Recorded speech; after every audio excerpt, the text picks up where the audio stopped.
What's going on, everybody? Talk about a little bit of Star Wars news because there's a lot coming out. As always, we're going to get a lot of hot takes, a lot of people trashing Rise of Skywalker for some weird reasons other than the ones that I think matter, that the movie is kind of bad.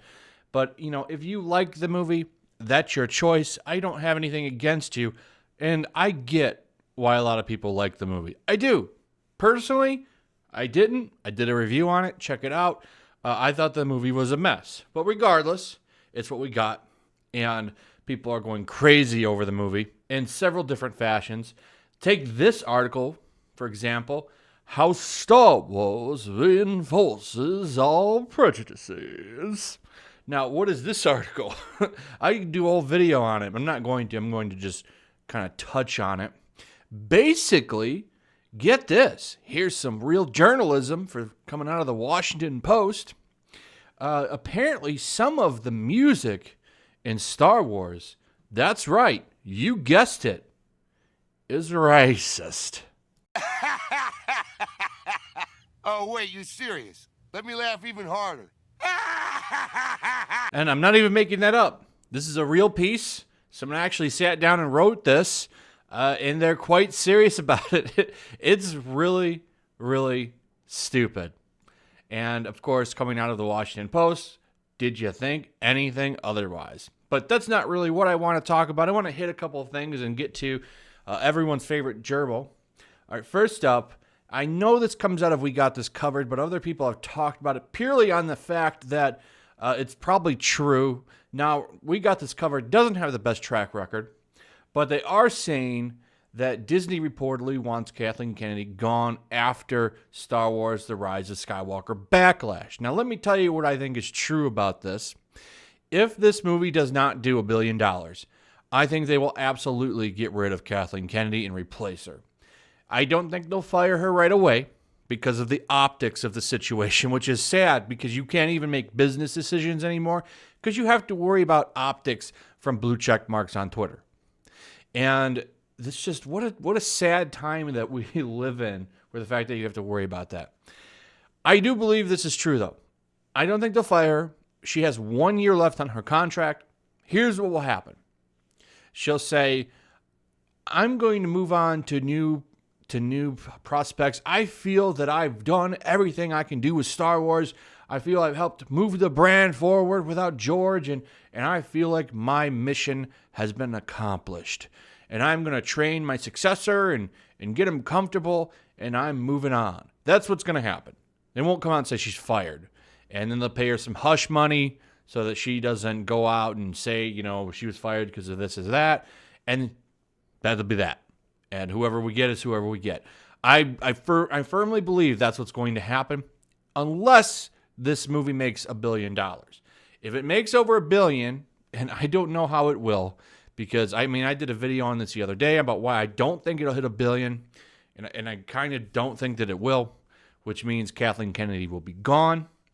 But if she does, by some miracle, get her contract renewed, and that could happen, that Rian Johnson trilogy that everyone seems to think isn't going to happen will happen. He has not come outright and said he's not making those movies. He just says, we are still in talks. We're not really, moving ahead with anything. He doesn't outright say he's not making it. And he's still quite lively with bashing on Star Wars fans, by the way. No shit. Now, what's funny is the media loves Rian Johnson. They absolutely love him as much as they love Brie Larson. I personally think it's because they don't like fans, because fans hate the media, it seems, because, well, dinosaur media is a joke. Journalists are a joke. They literally walk around and poop all day, and they're terrible people. I don't like them. Most people don't like them because they're all garbage people. But we have articles coming out every day talking about Last Jedi or Rian Johnson. Anytime somebody criticizes Last Jedi that's attached to Star Wars, they get hit pieces made on them. Just like this one. Another Star Wars actor criticizes The Last Jedi. They talk about the current movie, how the Rise of Skywalker ruins Rey's story. J.J. Abrams. So Rise of Skywalker gets a lot of slack from these people because they think that it cancels out Last Jedi. And on a few things, it absolutely does spit in Last Jedi's face. That's a fact. So J.J. Abrams, of course, has to come out and say, I reject the idea that Rise of Skywalker is trying to undo The Last Jedi. And then, of course, the man himself, the man baby, the roundhead gerbil man himself, Rian Johnson, is still not sorry about Luke and The Last Jedi. He's been going around saying quite a few statements, actually. There's articles of him talking about how you don't want to please fans, how you don't want to make fans happy, all this stuff. And the area that he's correct in is that you want to make a good movie and you don't want to listen to fans too much. Stan Lee also has said this before, but he did it a little bit more, subtle. Like, now he didn't sound like a complete prick when he said it like Rian Johnson has. Rian Johnson could really learn some better PR. He doesn't seem to understand that. He thinks he can just run around and give fans the finger, which I think is largely due to the fact that so many of us hated his trash Star Wars movie. But here's the thing. Shill Media, they won't let it go. So we got this from Inverse. How Rian Johnson can save Star Wars after Rise of Skywalker. And this isn't even that old. This just came out the other day, December 21st. They keep pumping this stuff out like the man who already had his chance at Star Wars and absolutely destroyed it. He did a lot of damage to the franchise. This has been said many times, and I double down on it because it's true. He literally split the fandom in half. You never had these fan problems before his movie came in. Force Awakens, nobody was divided on that film. There's a lot of people that were saying, sure, yeah, it's not really that great. Touches on a lot of familiar themes, but hey, this is getting the course back on track. We're course correcting. We're going to be more like Star Wars again. Despite how you felt about the trilogy, it's great to have Han Solo and Luke coming back. So please be excited. Then Rian Johnson comes in, turns Luke Skywalker into a coward who almost murders his own nephew. And now we're in the point we are with Star Wars. But apparently, he needs to come back because he's going to save it. With the familiar ideas, this article is really, really bad on how he's going to save it. He's going to get away from fan service. He's not going to please fans by setting this movie in a different galaxy. Okay, so you're going to take everything that was Star Wars, move it to a different galaxy, and everything's going to look different.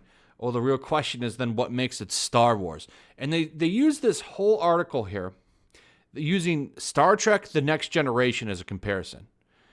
Star Trek The Next Generation, while a lot different than the original Star Trek show, still had a lot of the themes and kind of concepts. Starfleet was there. And Gene Roddenberry was heavily involved in the first 3 seasons of Star Trek The Next Generation, which I think makes this kind of stupid point that they use. Those first 3 seasons felt a lot like the original series. And that's kind of maybe what helped it, I guess. I don't know. I'm not a big fan, actually, of the first 3 seasons of The Next Generation. I think when they changed up their costumes is when the show started to get really good. I think, what is it? They call it the beard. When Riker got his beard, that's when the show got a lot better. That's just my personal opinion. I'm not a diehard Star Trek fan like a lot of people. I like Deep Space Nine. I like the original series. I like The Next Generation. I love all the movies. But everything after that, I don't really care for. Voyager, I didn't really like. I didn't like Enterprise. I loathe Discovery.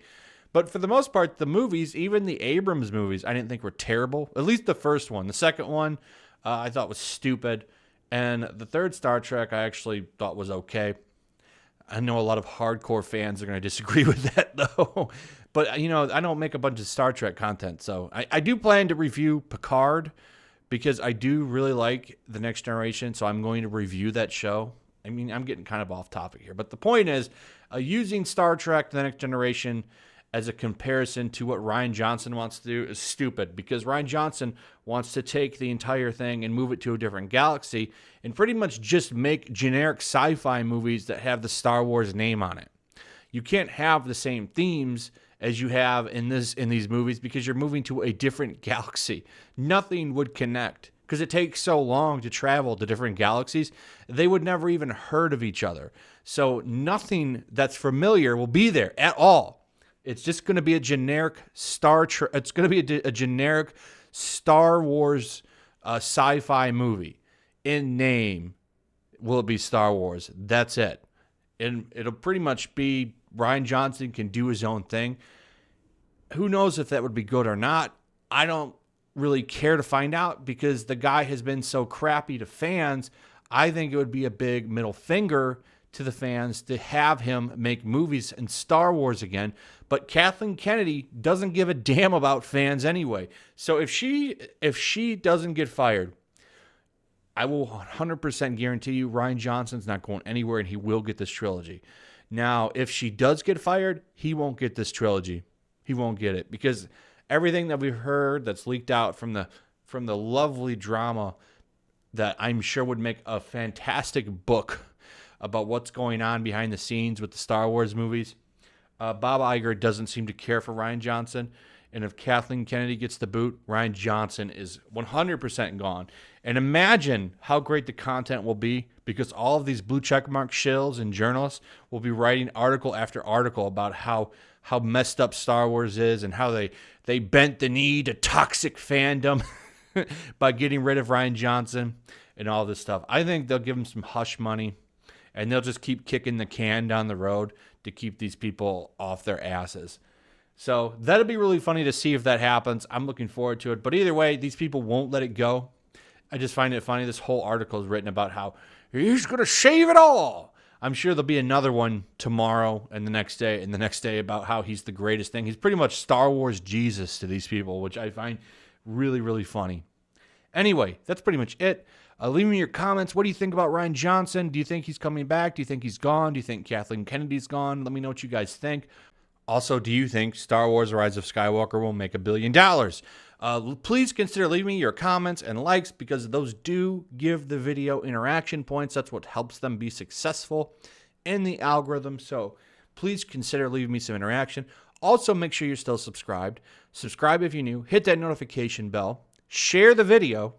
And I will see all of you on the next one. Peace. Also, if you want to help support the channel, check out my Teespring store. There's a link in the description. You can find some merchandise in there that you might want to check out. Also, take a moment. Make sure you're still subscribed to the channel. There's something going on right now, and they've been unsubscribing people. So just take a second and double check on that and subscribe if you're new.